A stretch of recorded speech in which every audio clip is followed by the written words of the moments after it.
America തകർന്നു. ഇറാന് വൻ സാമ്പത്തിക ലാഭം. യുദ്ധലാഭമായത് ഇറാന് മാത്രമാണ്.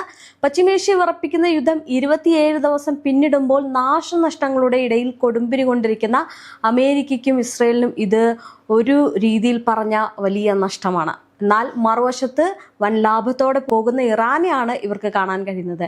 ഇറാന്റെ ലാഭം കൊയ്യാൻ വേണ്ടിയിട്ട് അതിമോഹവുമായിട്ട് അമേരിക്ക ആദ്യമായിട്ട് ആ ഒരു അങ്കത്തട്ടിലേക്ക് ഇറങ്ങുന്നു. എണ്ണപ്പാടങ്ങൾ മോഹിക്കുന്നു, അധികാരം മോഹിക്കുന്നു. അവസാനം എന്തായി? ഒരിക്കലും അവരുടെ എണ്ണപ്പാടങ്ങളോ അവരുടെ അധികാരങ്ങളോ അവരുടെ ഒരു പിടി മണ്ണോ സ്വന്തമാക്കാൻ അമേരിക്കയ്ക്ക് കഴിഞ്ഞില്ല. അതാണ് ഇറാന്റെ കരുത്ത് എന്ന് പറയുന്നത്. ഇപ്പോഴും ഇറാൻ ഒരു 10 ദിവസത്തെ അവധിയോ ആരുടെങ്കിലും സഹായമോ ഒന്നും ചോദിക്കാതെ ഒറ്റയ്ക്ക് നിന്ന് യുദ്ധം പോരാടുന്ന ഇറാനെയാണ് കാണാൻ സാധിക്കുന്നത്. അപ്പോൾ തന്നെ ഈ ഇറാന്റെ സാമ്പത്തിക നഷ്ടം വലിയ പിന്നോട്ടാണെന്ന് നേരത്തെയൊക്കെ ഈ ചില മാധ്യമങ്ങളൊക്കെ റിപ്പോർട്ട് ചെയ്തെങ്കിൽ പുതിയതായിട്ട് വരുന്ന ഒരു റിപ്പോർട്ട് അനുസരിച്ച് വലിയ ലാഭം ഇറാൻ കൊയ്യുന്നു എന്നുള്ളതാണ്. ഇവിടെ നഷ്ടപ്പെട്ടിരിക്കുന്നത് അമേരിക്കയ്ക്കാണ്. അമേരിക്കക്കാരെ ഇപ്പം മാധ്യമങ്ങൾ പറയുന്നത് വേണമെന്നില്ലല്ലോ, അവിടുത്തെ ജനങ്ങൾ തന്നെ പറയുകയാണ്. അവിടുത്തെ ജനരോഷം വലിയ രീതിയിൽ ഉണ്ടാകുകയാണ്. അതുപോലെ തന്നെ ട്രംപിനെതിരെ ഒരു വലിയ വികാരം തന്നെ അവിടെ ഉണ്ടാകുകയാണ്.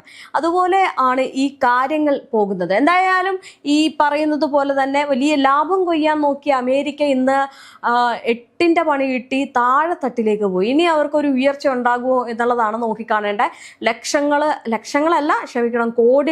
കോടികളാണ് ഓരോ മണിക്കൂർ അവർ ചെലവാക്കി കടമാക്കിക്കൊണ്ടിരിക്കുന്നത്. അതായത് ഒരു മിസൈൽ ആക്രമണം നടത്തണം, ഒരു കാര്യങ്ങൾ നടത്തണം, അതിനു വേണ്ടിയിട്ട് ഒരു ദിവസം തന്നെ അവർ ഡസൻ കണക്കിന് പൈസകൾ അല്ലെങ്കിൽ കോടിക്കണക്കിന് ലക്ഷങ്ങൾ ചെലവഴിക്കുമ്പോൾ ഈ പറയുന്നത് പോലെ തന്നെ വലിയ കടം അവർക്കുണ്ടാകുന്നുണ്ട്.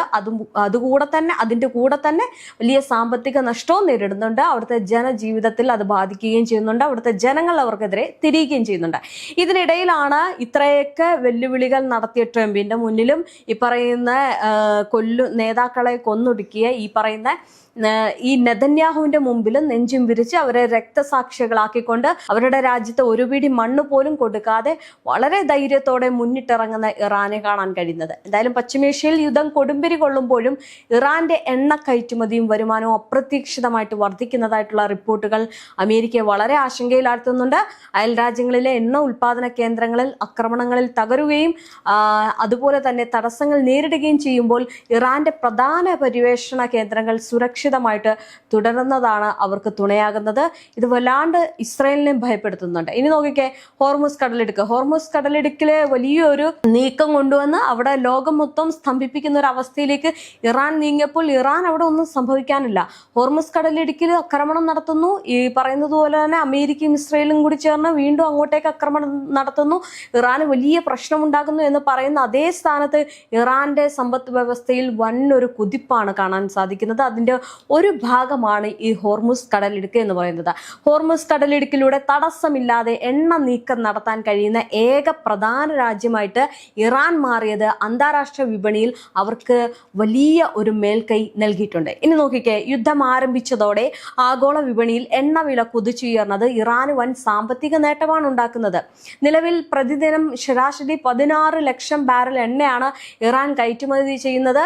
അന്താരാഷ്ട്ര വിപണിയിൽ ബ്രന്റ് ക്രൂഡ് ഓയിലിന്റെ വില ബാരലിന് $100 മുകളിലെത്തിയതും മുൻപ് നൽകിയിരുന്ന വില അല്ലെങ്കിൽ വലിയ വിലക്കിഴിവ് ഗണ്യമായി കുറയ്ക്കാൻ സാധിച്ചതും ഇറാന്റെ ഖജനാവിലേക്ക് കോടിക്കണക്കിന് ഡോളർ അധികമായിട്ട് എത്തിക്കുന്നതിന്റെ ഭാഗമാണ്. നേരത്തെ പറഞ്ഞതുപോലെ തന്നെ ബാരലിന് $100 അടുത്ത് എത്തിയപ്പോഴത്തേക്കും ഏറ്റവും കൂടുതൽ ആശങ്കപ്പെട്ടത് അമേരിക്കയായിരുന്നു. കാരണം അമേരിക്കയുടെ ജനജീവിതം അനുസരിച്ച് അത്രയും തുക എത്തുക എന്ന് പറയുന്നത് വളരെ സാമ്പത്തിക പ്രതിസന്ധി നേടുന്ന ഒരു ഘട്ടത്തിലേക്ക് മാറ്റിക്കൊണ്ടിരിക്കുന്ന ഒരു സാഹചര്യമുണ്ടായി. എന്തായാലും ഫെബ്രുവരിയിൽ പ്രതിദിനം $11.5 കോടി ആയിരുന്ന ഇറാന്റെ എണ്ണ വരുമാനം മാർച്ച് എത്തിയപ്പോഴേക്കും $19.3 കോടി ആയാണ് വർദ്ധിച്ചത്. നോക്കിക്കേ എത്രയധികം കൂടുതലാണ് എന്നുള്ളത്. അതായത് ഒരു 2% കൂടിയിരിക്കുക, 2.3% കൂടിയിരിക്കുകയാണ്. അത് വലിയ രീതിയിൽ പറയുന്നത് പോലെ തന്നെ ഇറാന് ഗുണം ചെയ്തിട്ടുണ്ട്. ഗാർഗ് ഐലൻഡ്, ജാസ്ക് ടെർമിനൽ എന്നിവിടങ്ങളിൽ നിന്നുള്ള എണ്ണ കപ്പലുകളെ നീക്കം ചെയ്ത് ഉപഗ്രഹ ചിത്രങ്ങൾ വഴി സ്ഥിരീകരിക്കപ്പെട്ടിട്ടുണ്ട്. എണ്ണ വിൽപ്പനയ്ക്ക് പുറമെ ഹോർമുസ് കടലിടുക്കിലൂടെ കടന്നു പോകുന്ന വാണിജ്യ കപ്പലുകളിൽ നിന്ന് ട്രാൻസിറ്റ് ഫീസായിട്ട് വലിയ തുക ഈടാക്കുന്നതും ഇറാന്റെ സാമ്പത്തിക സ്രോതസ്സുകൾക്ക് കരുത്തേകുന്നുണ്ട്. ഇത് നോക്കിക്കേ, ഇറാഖ്, സൗദി അറേബ്യ, UAE തുടങ്ങിയ അയൽ രാജ്യങ്ങളുടെ എണ്ണ അടിസ്ഥാന സൗകര്യങ്ങൾക്ക് യുദ്ധത്തിൽ വലിയ നാശനഷ്ടങ്ങൾ സംഭവിച്ചിട്ടുണ്ട്.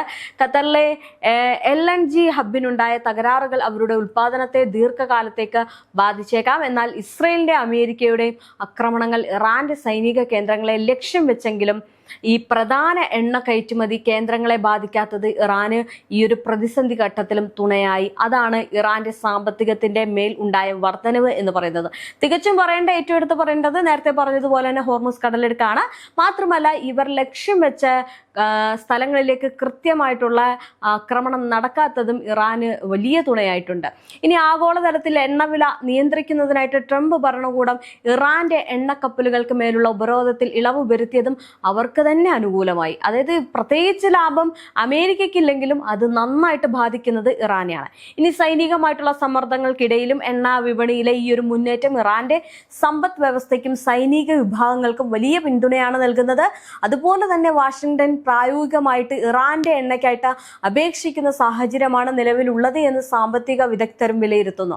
ഇനി അവർക്ക് സൈനികരും കുറവൊന്നുമില്ല. എണ്ണ മാത്രമല്ല അവരുടെ പ്രശ്നം. നേരത്തെ പറഞ്ഞിട്ടുണ്ടായിരുന്നു അവിടെ സൈന്യത്തെ കൊന്നു, നേതാക്കന്മാരെ കൊന്നു, അങ്ങനെയൊക്കെ കുറെ ഈ പറയുന്നത് പോലെ തന്നെ നോക്കിക്കുക. അവർക്ക് സൈനികരും കുറവൊന്നുമല്ല, അവരുടെ സൈനികരും വളരെയധികം വിപുലമായിക്കൊണ്ടിരിക്കുകയാണ്. അതായത് അമേരിക്കയുമായിട്ടുള്ള സാധ്യമായിട്ടുള്ള കരയുദ്ധം മുൻകൂട്ടി കണ്ട് 10 ലക്ഷത്തിലധികം സൈനികരെ സജ്ജമാക്കാനുള്ള തീവ്ര ശ്രമവും ഇറാനിൽ നടക്കുന്നുണ്ട്.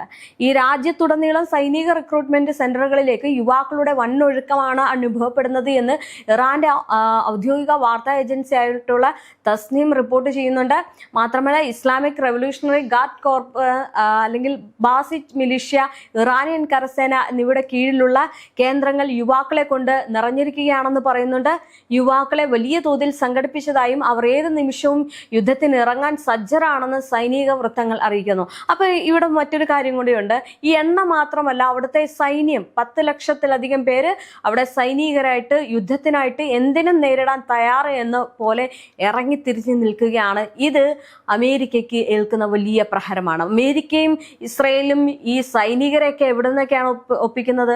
പല രാജ്യങ്ങളിൽ നിന്ന്. ചിലവരൊക്കെ ഈ തോക്ക് പിടിച്ച് അവർക്ക് അല്ലെങ്കിൽ അതിന്റെ മുൾമുനയിൽ നിൽക്കാൻ പോലും അറിയില്ല, അല്ലെങ്കിൽ ബോംബ് സ്ഫോടനങ്ങൾക്ക് ഇടയിൽ ഒന്നും പോകാനൊന്നും കഴിയില്ല. അത്രയും ഭയത്തോടെ നിൽക്കുന്നവർ, ഭീഷണിപ്പെടുത്തി നിൽക്കുന്നവരൊക്കെ ഉണ്ട്. പക്ഷെ അതിനിടയിൽ ഇറാന്റെ സൈനികരെ ഒന്ന് ആലോചിച്ച് നോക്കിക്കുക. 10 ലക്ഷം യുവാക്കൾ വന്നിട്ട് പറയുകയാണ് ഞങ്ങൾ യുദ്ധം ചെയ്യാൻ തയ്യാറാണ്, ഞങ്ങൾ എന്തിനും തയ്യാറാണ്, ഞങ്ങൾക്ക് ഒരു കുഴപ്പമില്ലെന്ന്. അത്രയേറെ പക അമേരിക്കയ്ക്ക് മേൽ അവർക്കുണ്ട് എന്നുള്ളതാണ് മറ്റൊരു കാര്യം. എന്തായാലും ഇറാനിയൻ മണ്ണിൽ അമേരിക്കൻ സൈന്യത്തിന് ചരിത്രപരമായിട്ടുള്ള നരകം സൃഷ്ടിക്കുമെന്ന ആവേശത്തിലാണ് വോളണ്ടിയർമാർ ഇന്ന് എത്തുന്നത് എന്നാണ് വാർത്താ ഏജൻസി അവകാശപ്പെടുന്നത്.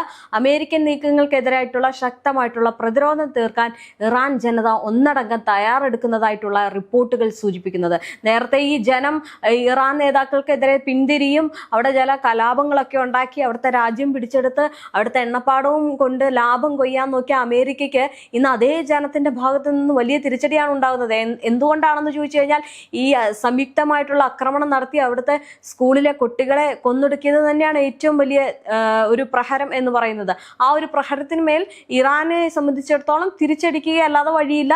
തിരിച്ച് അവർക്ക് എത്രത്തോളം അടിക്കാം, എത്രത്തോളം നശിപ്പിക്കാം എന്നുള്ള നിലയിലേക്ക് അവർ കാര്യങ്ങൾ കൊണ്ടുപോകും. അത് ആ ഒരു കാര്യം കൊണ്ടാണ് ഇന്ന് 10 ലക്ഷം സൈനികർ ഇറാന് വേണ്ടിയിട്ട് അങ്ങോട്ട് ചെന്ന് പറയുകയാണ് ഞങ്ങൾ യുദ്ധം ചെയ്യാൻ തയ്യാറാണ് എന്നുള്ളത്. എന്തായാലും മേഖലയിൽ സംഘർഷം വലിയ രീതിയിൽ തന്നെ നിലനിൽക്കെ ഇറാന്റെ ഈ ഒരു സൈനിക സമാഹരണം അന്താരാഷ്ട്ര തലത്തിൽ വലിയ ആശങ്ക ഉണ്ടാക്കുന്നുണ്ട്. കാരണം ഈ 10 ലക്ഷം സൈനികരൊക്കെ വന്ന് അവിടെ സജ്ജമായിട്ട് എല്ലാ കാര്യങ്ങളും ഉണ്ടെങ്കിൽ ആ യുദ്ധം ഏത് ഘട്ടത്തിലേക്ക് പോകും എന്നുള്ളത് ആണ് ആശങ്കപ്പെടുത്തുന്നത്. ഇനി സിവിലിയൻ കേന്ദ്രങ്ങൾക്ക് നേരെയുള്ള ആക്രമണങ്ങൾ തുടർന്ന പശ്ചാത്തലത്തിലാണ് ഇറാൻ തങ്ങളുടെ സൈനിക ശേഷി പരമാവധി വർദ്ധിപ്പിക്കുന്നത്. ഈ ഒരു നീക്കം ഒരു വലിയ യുദ്ധത്തിലേക്ക് വഴിമാറുമോ എന്നതാണ് ലോകരാജ്യങ്ങൾ ഉറ്റുനോക്കുന്നത്. ഇതെല്ലാം നടക്കുമ്പോൾ അമേരിക്കയ്ക്ക് അയ്യോ കഷ്ടം മാത്രമാണ്. അവിടെ സമ്പത്തുമില്ല, സൈനികരുമില്ല, അവരുടെ വ്യോമ പ്രതിരോധ സംവിധാനങ്ങളുമില്ല, എല്ലാം നഷ്ടപ്പെടുന്ന ഒരു സാഹചര്യം. അതുകൊണ്ട് 5 ദിവസം അവധി ചോദിക്കുന്നു, ഇപ്പതാ 10 ദിവസം വീണ്ടും അവധി ചോദിക്കുന്നു. ഇതെല്ലാം നേരെ ഒന്ന് ആക്കിയെടുക്കാൻ വേണ്ടിയിട്ടാണ്. അവിടുത്തെ ജനങ്ങളെ നോക്കിക്കുക. അവിടുത്തെ ജനങ്ങൾ ഇപ്പൊ പറയുന്നത് എന്താണ്? ഇദ്ദേഹം ഞങ്ങളുടെ പ്രധാനമന്ത്രിയാണോ, ഇദ്ദേഹത്തെ ഞങ്ങൾ എത്ര നാൾ വിശ്വസിക്കുമെന്നുള്ള രീതിയിലാണ് അവിടുത്തെ ജനങ്ങൾ സംസാരിക്കുന്നത്. ഇനി ഇത് മാത്രമല്ല, ഈ പറയുന്ന ട്രംപിനെ കളിയാക്കി അമേരിക്കയിലെ ജനങ്ങളെ തെരുവിലിറങ്ങുന്ന ഒരു കാഴ്ചയുണ്ട്. കാരണം മാനിപ്പുലേറ്റിംഗ് കിങ് പറഞ്ഞ് അവസാനം ഈ ഒരു തെറ്റിദ്ധാരണ അല്ലെങ്കിൽ ഒരു മനസ്സിലാക്കാൻ പറ്റാത്ത ഒരാളെ പോലെയായി. ഒരു മാനസിക നില തെറ്റിയ ഒരാൾ പരസ്പര വിരുദ്ധമായിട്ട് കാര്യങ്ങൾ പറയത്തില്ലേ. ഒരു ദിവസത്തെ പത്രപേപ്പർ എടുത്ത് നോക്കിക്കഴിഞ്ഞാൽ നമുക്ക് ഒരു 5 വാർത്ത എടുത്തു കഴിഞ്ഞാൽ, ട്രംപിനെ പറ്റിയുള്ള ഒരു 5 വാർത്ത എടുത്തു കഴിഞ്ഞാൽ 5 കാര്യങ്ങളും നിലപാടില്ലാത്ത വസ്തുതാവിരുദ്ധമായിട്ടുള്ള ഒരു കാര്യങ്ങളാണ് പറയുന്നത്. ഇന്ന് യുദ്ധം നടത്താന്ന് പറയുമ്പോൾ നാളെ യുദ്ധം നടത്താൻ പാടില്ല, അല്ലെങ്കിൽ ഞങ്ങൾ യുദ്ധത്തിൽ നിന്ന് പിന്മാറി, അല്ലെങ്കിൽ അവർ യുദ്ധത്തിൽ തോറ്റു. അങ്ങനെയുള്ള പല പല വസ്തുതാവിരുദ്ധമായിട്ടുള്ള കാര്യങ്ങളാണ് ട്രംപ് പറയുന്നത്. ഇതിനിടയിൽ മറ്റൊരു കാര്യം അവിടെ തിരിച്ചടിയായിട്ടുണ്ട്. അതായത് അമേരിക്കയുടെ 250-ാം വാർഷിക ദിനത്തോടനുബന്ധിച്ച് അമേരിക്കൻ ബാങ്ക് നോട്ടുകളിൽ പ്രസിഡന്റ് ഡൊണാൾഡ് ട്രംപിന്റെ ഒപ്പുകൂടി ഉൾപ്പെടുത്താൻ ട്രഷറി വകുപ്പ് തീരുമാനിച്ചതാണ് അവിടെ തിരിച്ചടിയായത്. ട്രഷറി സെക്രട്ടറി സ്കോട്ട് ബെൻസൺസിന്റെ ഒപ്പിനൊപ്പമായിരിക്കും ട്രംപിന്റെ ഒപ്പും പ്രത്യക്ഷപ്പെടുക. 1861 മുതൽ നിലനിൽക്കുന്ന പാരമ്പര്യം അനുസരിച്ച് ട്രഷറി ഉദ്യോഗസ്ഥരുടെ ഒപ്പുകൾ മാത്രമാണ് നോട്ടുകളിൽ ഉണ്ടാകാറുള്ളത്. എന്നാൽ ട്രംപിന്റെയും രാജ്യത്തിന്റെയും ചരിത്രപരമായിട്ടുള്ള നേട്ടങ്ങളെ അംഗീകരിക്കാനാണ് ഇത്തരം ഒരു നീക്കമെന്ന് ബെൻസന്റ് വ്യക്തമാക്കിയിട്ടുണ്ട്. ഇതിന്റെ ഭാഗമായിട്ട് ട്രംപും ബെൻസന്റും ഒപ്പിട്ട ആദ്യ 100 ബില്ലുകൾ ജൂണിൽ പുറത്തിറങ്ങും.